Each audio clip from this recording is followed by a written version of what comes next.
Hey everyone, welcome to the birth experience with Labor Nurse Mama. Today's guest is going to be Kim Perry, and we're going to talk about her incredible program where she teaches mamas who are pregnant and postpartum how to add fitness into their routine in a really easy way. And she is pregnant with her fourth baby, so I'm super excited. But first, I want to read one of the reviews that we got on the podcast, and then I have a little bit of a challenge for you guys. So this is from Joy Ryder 77, and she said, "So much insight. As a labor and delivery nurse myself, I think I've learned the most from other nurses, and Trish makes it so easy to understand. Great for when I need to teach my expecting parents. Hashtag nurse approved." What an honor, Joy. Thank you so much. I appreciate you, and thank you for taking the time to leave a review. Now, for the rest of you guys, we are doing something really cool around here. So once a month, we're going to draw a name out of the people who have left reviews on the podcast. So here's what I want you to do. Hit subscribe, leave a review, and then shoot us an email at info@labornursemama.com. You can find it in the show notes, and say your name and that you left a review so we can add you to the drawing. Then we have a really fun prize for you at the end of the month. Okay, you guys, let's listen in as I chat with Kim.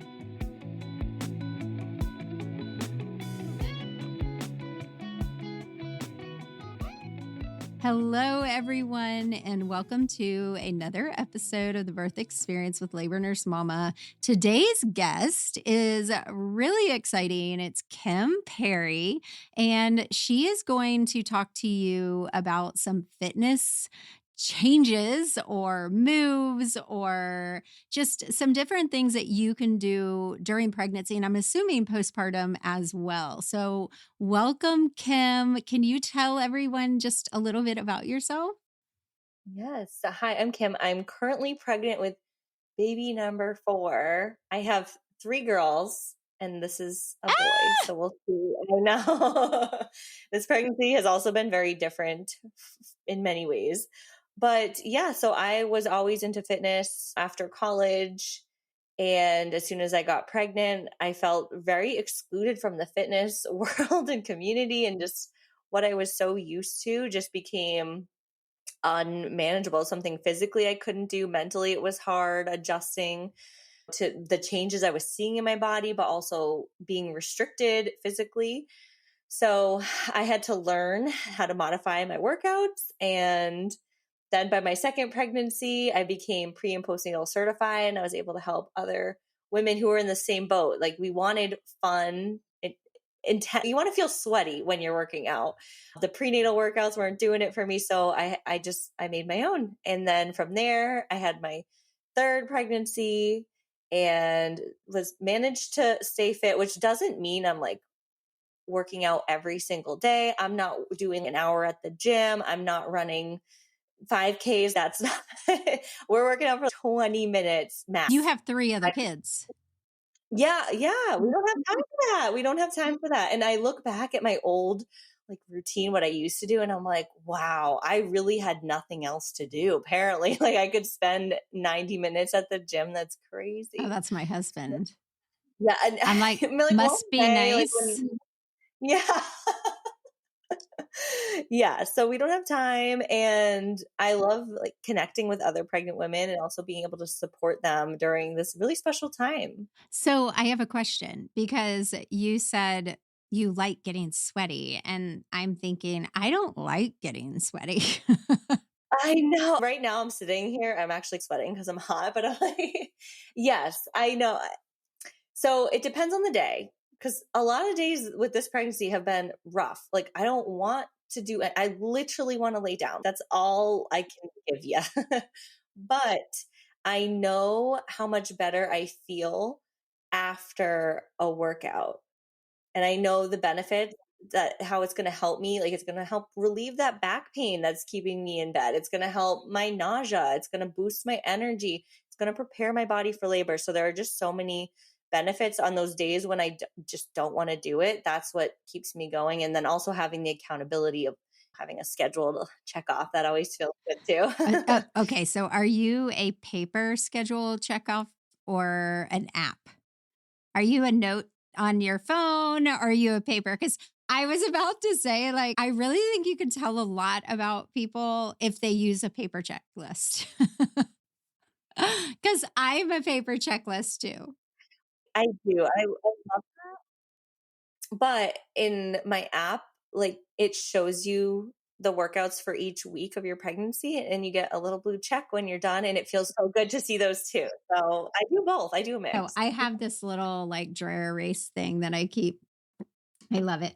Okay, so that was some of the things like I kind of want to talk to you like practically is a lot of women, they don't have energy and they don't feel well in the first trimester. So you mentioned that it can help with both. Yeah, it can help with energy, the nausea, and that's another reason I keep the workout short is because I know if I can get myself to just press play on a 10-minute workout, it's easier for me to do versus seeing like a 45-minute where I'm like, I can't convince myself to do Yeah. that. So that's another reason why I keep them short. And and I'm doing the workouts. I actually just filmed a whole another round of workouts this pregnancy because feeling crappy was actually really motivating to me. I was like, I have to work out feeling like this so that when she's watching and she's following along, she knows. Like, I am wearing my nausea Yeah. wristbands, my acupressure bands in the workout videos because I'm that nauseous.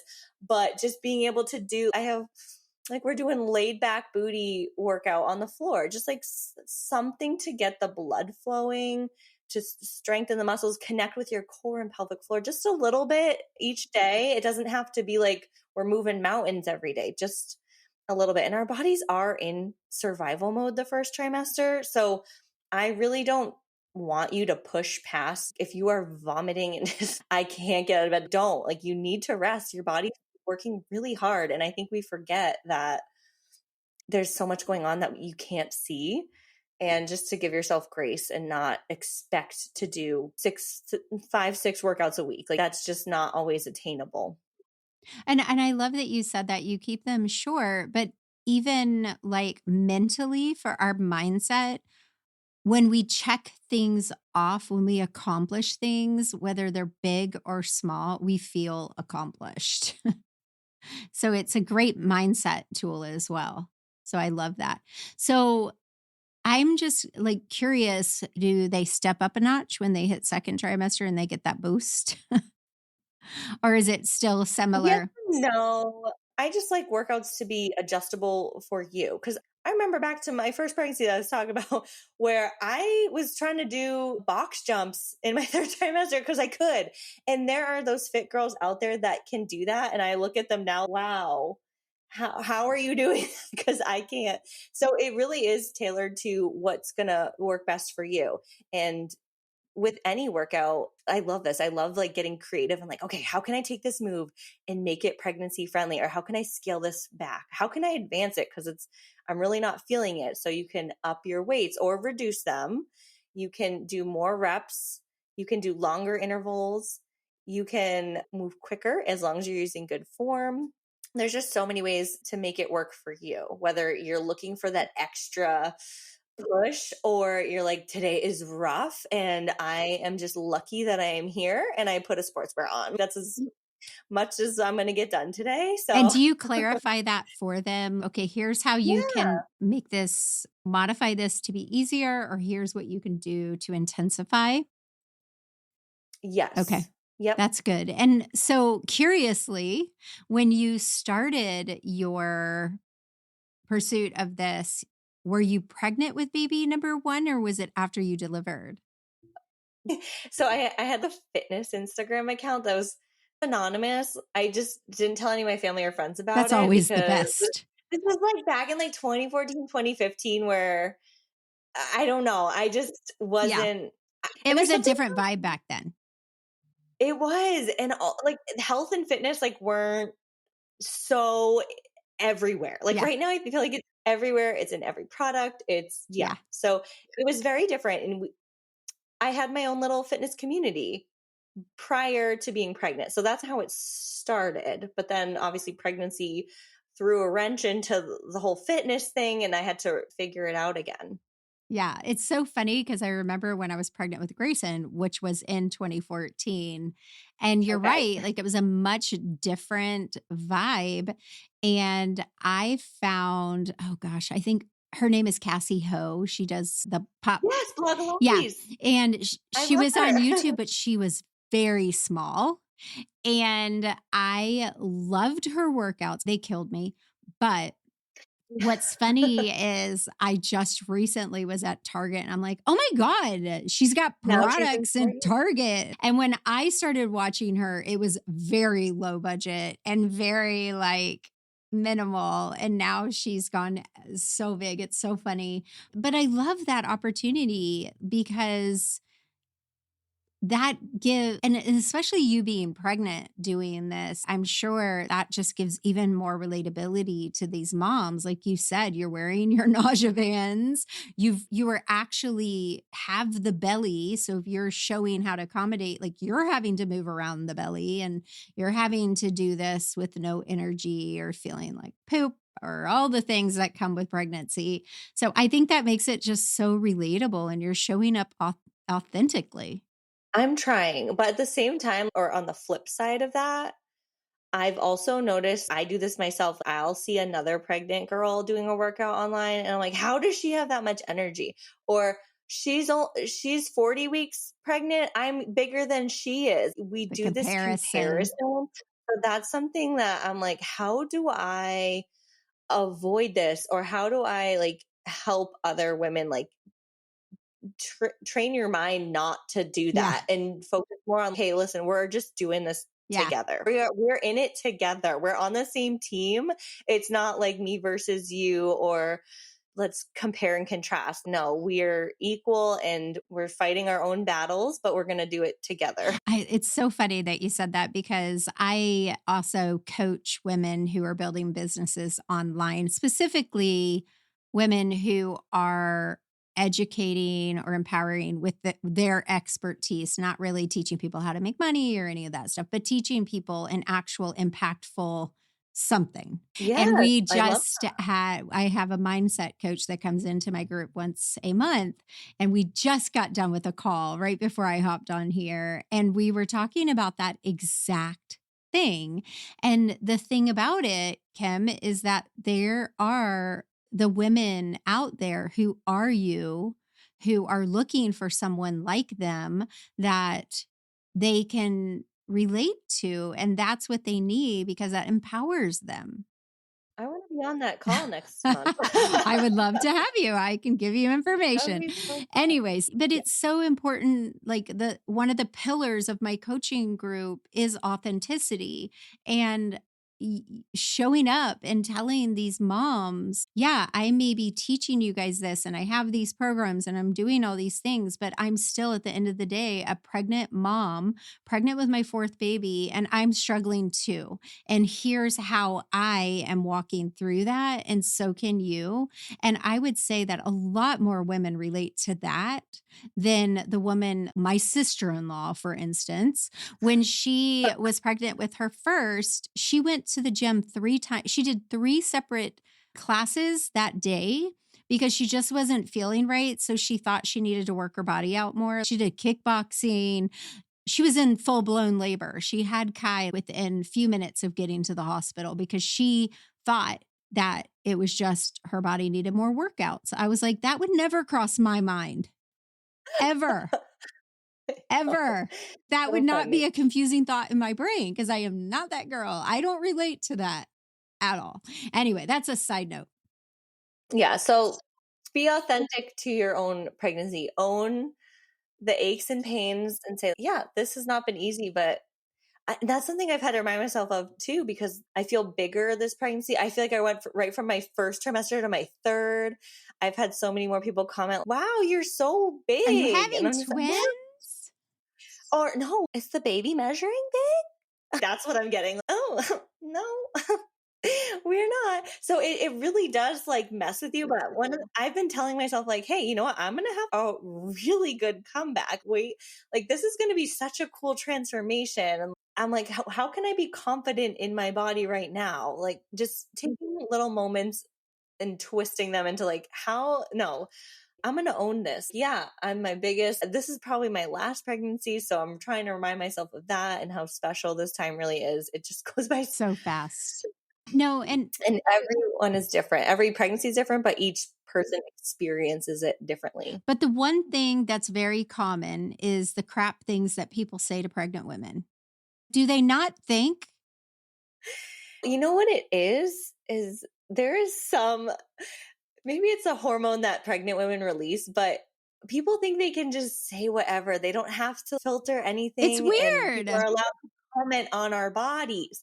Where name another time when someone's allowed to comment on how or ask you how much weight you've gained. Or share horror stories to someone. Like so part of my birth classes, we have weekly hangouts, pregnancy coaching, whatever you want to call it. I have a team of doulas and we meet with the students every Wednesday. And I honestly, and I've said this to them so many times, there's no other experience that you walk through in life where people want to scare you. Or it's more like trauma Yeah, dumping. it's weird. Like Yeah. they experienced something that was like so traumatic, and they almost do it to be helpful because they're like, this happened to me, just so you're aware. But sometimes it's just the opposite of helpful. And So what I teach we address this a lot because it happens so much. And for me, when I hear someone share, I can usually pinpoint like where they made some choices that could have led to a different outcome. And a lot of times it's just a lack of knowledge and education on their part, really. And they were coerced into things that didn't need to happen. But that's a whole nother thing. But what I tell my girls, and for those of you guys listening, what I tell them to do is that when Susie at Publix is telling you the absolute worst thing that ever happened, because you know when it's about to happen. And as soon as she starts, put your hand up, which signals no, and yeah. or stop and go, hey, I really appreciate you wanting to tell me your story. And I 100% want to hear it. But my partner and I, my husband and I have decided that I am not going to hear any birth stories until after I have my baby. And then when I come back, let's share each other's birth stories. How about that? And because it can really affect you because you don't know all the decisions that was made leading up to that traumatic experience. You don't know. And Maybe she was induced too early, or maybe she laid on her back with her feet in stirrups to push, or blah, blah, blah, blah. Or maybe she was convinced her baby was too big and she went into the hospital and then laid on her back, which is not good. You just don't know enough details. And I just prefer saying, hey, I really want to hear your story and I value it. But I've made a decision that I'm not going to listen to birth stories until after I have the baby. And then whatever comes out of their mouths, so what? That's all right. And also, or if someone tells you this before, or if you've heard something that's like sticking with you, something I like to do is say, your truth in your story doesn't have to be my truth in my story. So you can have that experience and it's 100% true. And yes, those things happen, but that doesn't have to be my story. Like I'm going to have a different birth. I'm going to have a different, everything. And I love that you say that because it can also be my first birth is not this birth. And what happened to be in my first birth is not a part of this birth, and I'm not claiming it. Or if every woman in my family had a C-section, I'm not that person. That's not me. I'm not claiming their births as mine. And I said that something similar. I'm like, every birth and every pregnancy is so different. Like, in order for it to be exactly like the last one, Imagine what are the chances? It's so rare that you would have the exact same birth. You're birthing a different baby, number 1. There's a different human inside of you. Your body has changed so much. It's learned from what you've been through. It's just there's Completely no way. different. Yeah. And the path has been paved.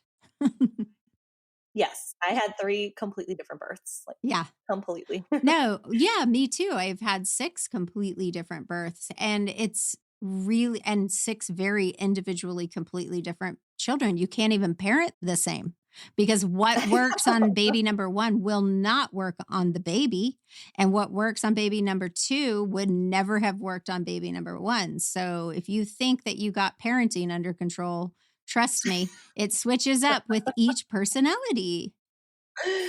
It's so Y true. and I love what you're doing because I think that people like, women need, like, an easy and to feel accomplished with a short little workout, and like you said, it actually you feel like if you work out when you feel sick, you're gonna feel sicker, but you really don't. Yeah, as long I will say that for some reason this pregnancy bending over and also wearing anything that like was tight around my like any sort of compression triggered my nausea. So if there are things when you're feeling nauseous, you want to avoid them. Like I'm not going to put on my leggings because I know it's going to make me feel nauseous. So let me get a new pair of shorts or something like really stretchy to put on. Okay, I don't want to be bending over. So how can I modify this or avoid it completely? Because that's what exercise is for. It's to feel good. It's not supposed to make you feel like crap. And I know you had asked me before about how like when we don't want to work out or there's 2 types of women, like the ones that want to work out and the ones that don't. And my best tip is to find something that you like and you look forward to. And I know sometimes this isn't what you want to hear, but doing a workout because you know the benefits of it and then really focusing on labor prep is something I've been doing my last 2 pregnancies is now I know what it took. I know the endurance that I needed not only physically but mentally. So I'm during longer intervals I'm thinking about contractions and how they can go 90 seconds. I thought it was 60. No, they can be longer.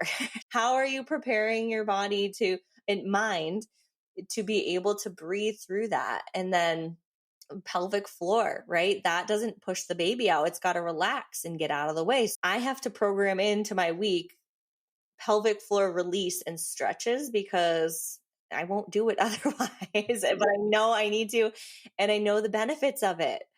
I don't want to tear. So I'm going to do some pelvic floor release. I don't want to have to go to pelvic floor rehab for 6 to 12 weeks after. I probably still will, just as Oh, I think not a all precaution, women just should. like for Yeah. help. Yes. But I want it to be like a smooth transition into postpartum. Like I've had all of it, I feel like. So now I'm like, okay, what do I want and how am I going to prepare my body for the scenarios that we're looking at here? No, I love that so much. And that just goes back to one of the things I tell my girls I can give you all the knowledge. Knowledge is power. However, it is not power if it's not applied. So, like you said, you know that you need to be doing these pelvic floor things and these breathing techniques. And all of us, when we're pregnant, should be, we call it just do movements. Like I tell my girls, if you just do movements, move, go for a walk, take your dog for a walk, Yeah. walk up and Dance, put yeah, on some yeah, music. just movements. But if you know all these things and you don't apply them, whether it's what I do, teaching birth knowledge and how to advocate for yourself, but if you're too scared to apply it or you don't make the effort to maybe do 3 5-minute workouts during the week, start there. Start easy and then move up or work on your pelvic floor, then you're not there's only so much we can control when it comes to pregnancy and birth. So take the power on the things that you can control and eating a healthy diet and moving during pregnancy will absolutely change everything. Yes. I agree. So tell us about your births. How do you feel that what you like your preparation, and be honest, like in what ways do you feel like it really benefited your birth, and what did you learn during your birth? Because you said there's things you know you need to do a little differently. Yeah, so with my first, it was definitely the hardest because it was over 32 hours of labor. I had two failed epidurals, which I was not mentally prepared for. I thought, oh, if I ask for epidural, that'll solve the problem. I didn't know there could potentially be like no end to the problem. Yeah, so I have a whole lesson on this in my course because Yeah. people do not realize that there is a slew of reasons why you may not be able to get one or it doesn't work. And you have to have a backup. Yeah, so the backup was just Freaking like out. keep going, just keep going. Like Yeah. you can't turn back now. Yes. And then I also had used the word earlier, convenience. Nothing And out of convenience or curiosity.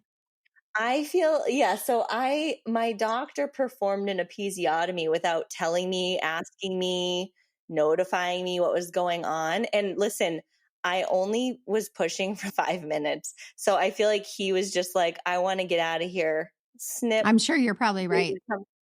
Listen, I have trauma from it, but I don't tell other pregnant women this normally.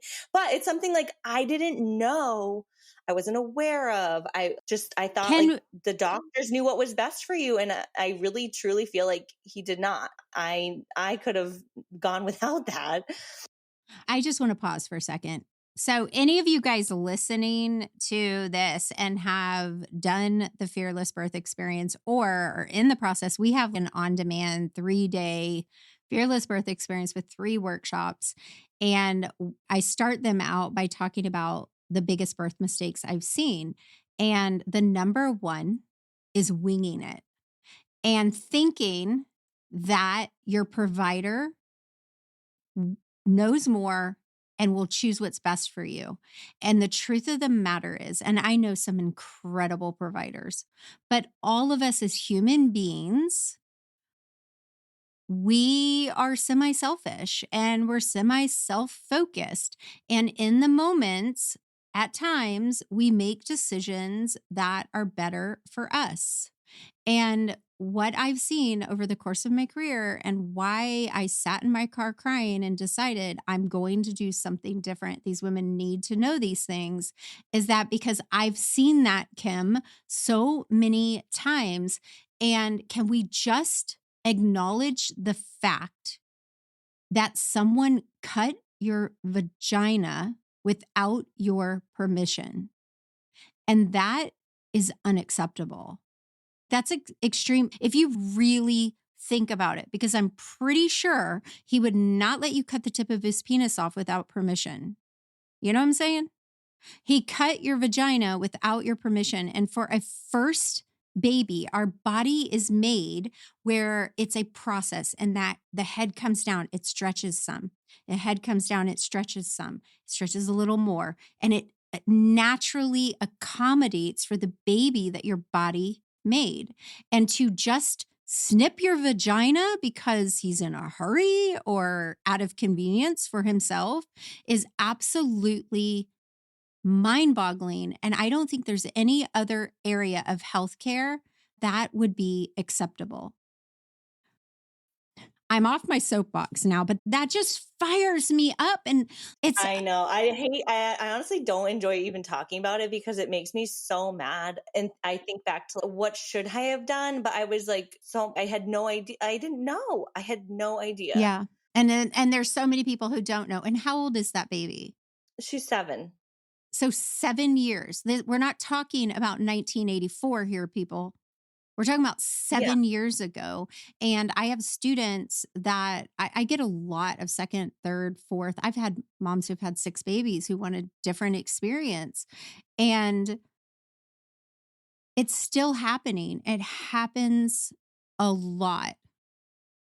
Yeah. I've heard more moms talk about their births and use the word trauma. And I'm like, that, like, yes, I want to hear, I want you to be able to share your story, but also like, why are we all having such traumatic births? I think it just, there's lack of preparation a lot of the times, like the lack of knowledge. So we don't have that power instilled in us of what could happen, what you want it to look like. And by doing that, by not preparing, by not having the knowledge and being scared to speak up, because it can be scary, Right. And you think you need to trust this person. and we're giving the power to them. And the truth of the matter, and this is a question I ask in a lot of my workshops. Like when we're talking, I'm like, okay, when we think about a birth, especially in a hospital, but anywhere, like what is the most important thing in the room? And what is the only thing needed in the room for the birth to happen? And it's you. It's the mom. It's the mom. But no one cares about the mom. It's all about just get the baby out. Like the doctor can leave, I can leave, everything else can leave, and the birth will still happen.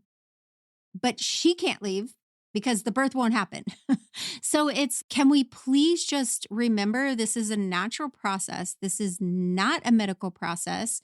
And if we're not listening to her, what the hell are we up to? It's wrong, because I tell my girls all the time, I'm not going to come in the bathroom when you're trying to poop if you're constipated and try to tell you how to do it. I'm going to leave you to your business. And if I see you're like having an issue that needs medical attention, I'm going to jump in and give it to you, but I'm not going to sit there and try to coach you on how to poop. And we're talking about pushing a baby out. And if women were empowered to trust themselves, to trust their body, and then taught how to move their body, how to prepare their body, and how to accept interventions when it's 100% acceptable, we would have a much different birth culture. Yes, I agree. So I definitely learned a lot after the first time. I told you to get off on a tangent, did I not? It took a while though to like process there was a lot of crying and weeks. Like I couldn't even think back to her birth because it was just so traumatic. But I realized, wow, I needed a lot of like mental endurance, and I've run marathons before. And running a marathon just seems like such a casual thing compared to birthing. I think like at least like you can be listening to music, you're just jogging along, you can slow down, stop and get water. But yeah, so I feel like I was like, okay, endurance, we got that for next time. And then also I gotta figure out like, okay, I don't no episiotomy, like we are not doing that again. So my second birth was very like textbook. I did get an epidural and it worked. It worked. Much different experience than not working. Yeah. So I pushed for 8 minutes. She came out. I love baby number twos. They're amazing. Oh, yeah, but they're also crazy. She's my wild child. And then with my third, I was like, you know what? I want to do it. I don't really know. Like the whole time you had mentioned this too, like going, not having a plan, or use the word like winging it. That was like my first. I was like, I'm just going to see how I feel. Cause I think a lot of first time moms have that problem where they're like, I don't know if I want an epidural. I don't know if I want a like a natural birth. Like, I don't know what I want. I don't know what it's going to be like. So I went into it like, I'm just going to go feel it out as I go. But I really didn't have a lot of time to feel it out. I could just feel it. Yeah. So there was no planning after that point, after it started. So with my third, I was like, you know what? I would like to do this. And I was seeing it more online. I think that's another thing about the online communities. People have shared like their birth stories and you're seeing home births. And I got curious about it. It was also 2020. So everything shut down. I saw people in hospitals like having hospital births without their spouses or their partner's husbands in the room, which scared me. I wasn't going to be able to have a doula or my mom, so I was like, oh, I have to prepare to birth and a nurse alone. who's in a hazmat suit, not wanting to come near you. Yeah. Right. So I was like, I looked into home birth. It was a little too late to do that. And I was only like 18, 20 weeks. And like when COVID hit. So I was like, I need to prepare as if I'm going to be alone. And I did. I was taking birth courses. I was reading Ina May's Guided Childbirth. I was doing my perennial stretches with the little stick thing. You know what I'm talking about? The curve.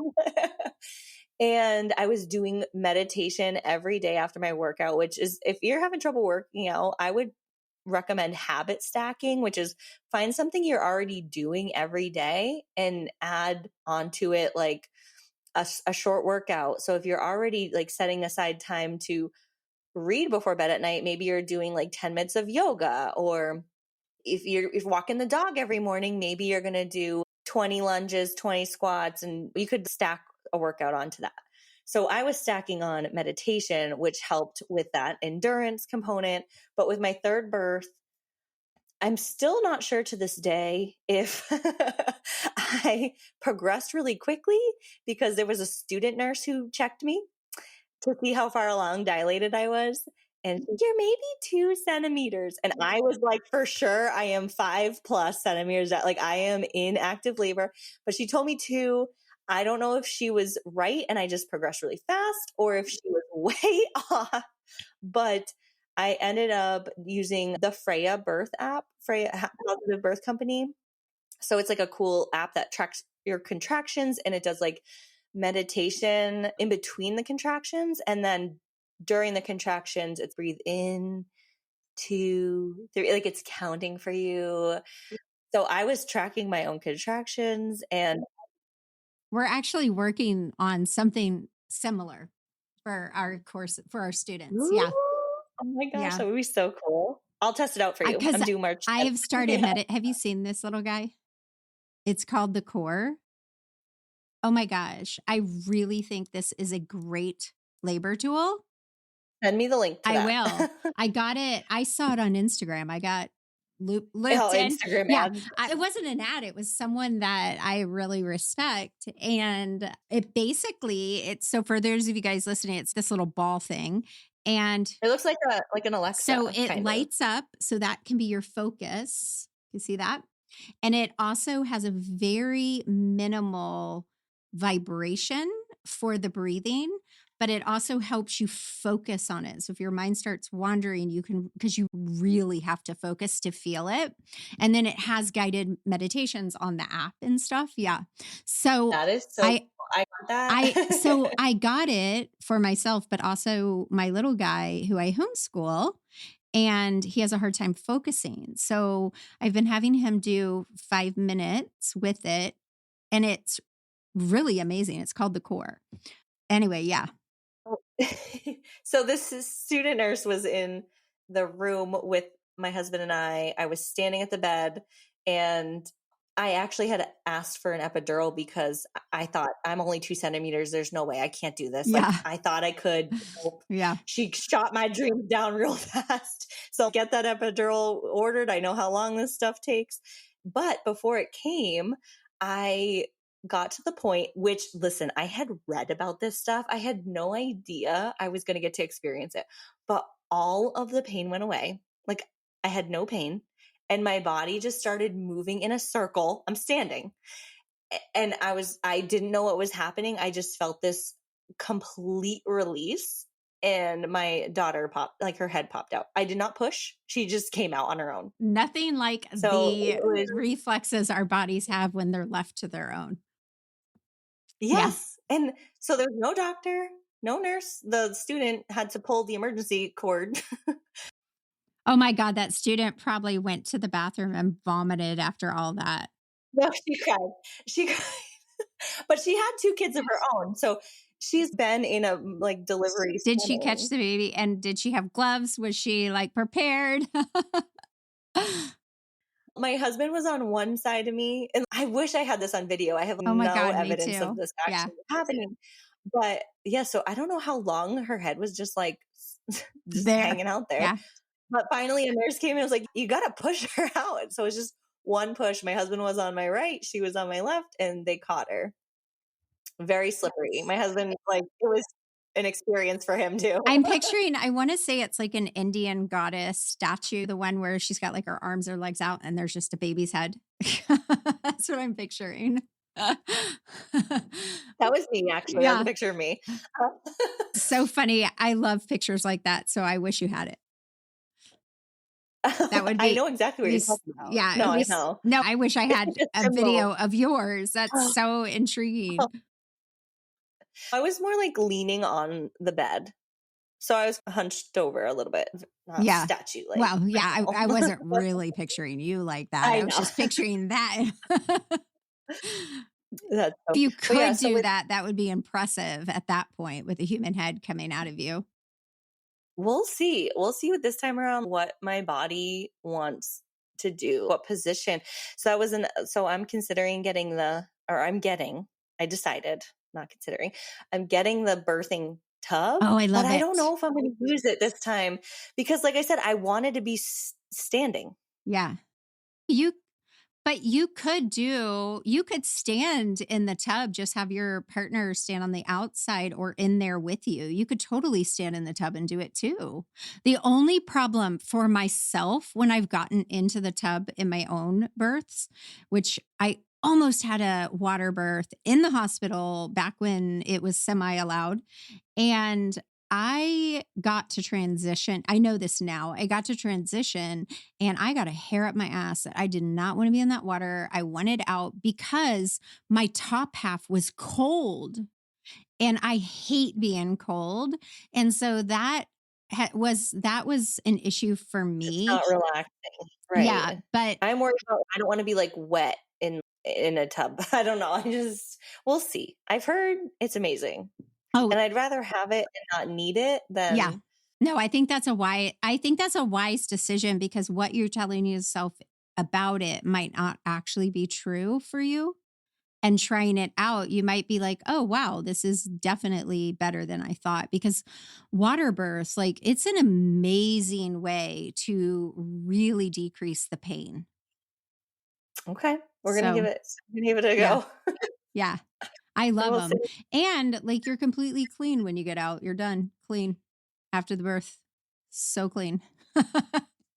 But it's funny. Like, I've had some really funny podcasts about water births, but we won't go there right now.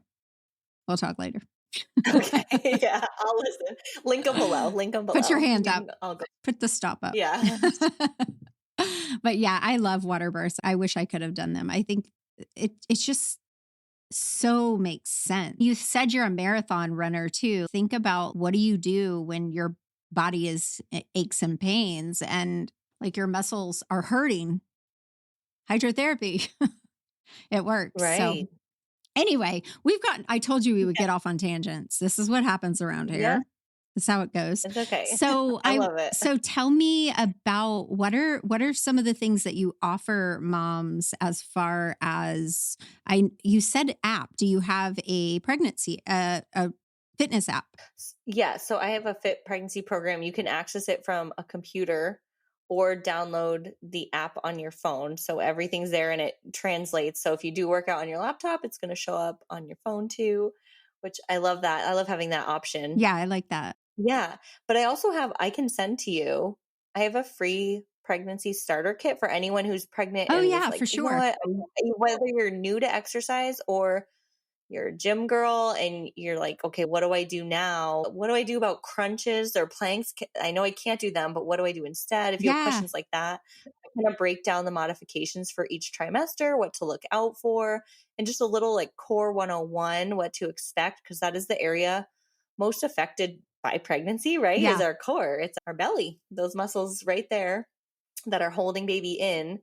So I have And need that. to navigate baby out are the same ones. Mhm. Yeah. They're so Yeah. important. Yeah. Oh, I love And that. then I have a full program for postpartum moms as well when you're starting exercise back up, because that's another thing that was like a whole new world. I thought I could I got my 6-week check mark, like I'm good to go, but that doesn't mean you can jump back into the workouts you were doing prior to pregnancy or even the ones you were doing during pregnancy. Like, you've got to start slow, build back up, really focus on connecting with your core again. It feels like a whole new body sometimes. And then also, you're nursing a newborn. You don't want to mess with your breast milk supply. You're trying to, like, how am I going to fit in a workout? I can barely fit in between diaper changes Yeah. and feeding, but I can hardly shower. So navigating that as well, again, with the shorter workouts that you can do right with the baby next to you or holding the baby. So we got that covered as well. Oh, I That's in love that. my for baby program. So we'll Yes. definitely, if you can send that to me, we'll definitely link to it in the show notes. And can you tell everyone where they can find you? Yes, I'm on Instagram and TikTok, but mostly Instagram at Kim Perry Co. So Kim Perry CO. Thank you so much for coming today. I had fun. Thank you for having me. This is great. For those of you guys, we went off on some tangents. That's what we do around here. It's fun. All right. Thank you so much and have a wonderful day.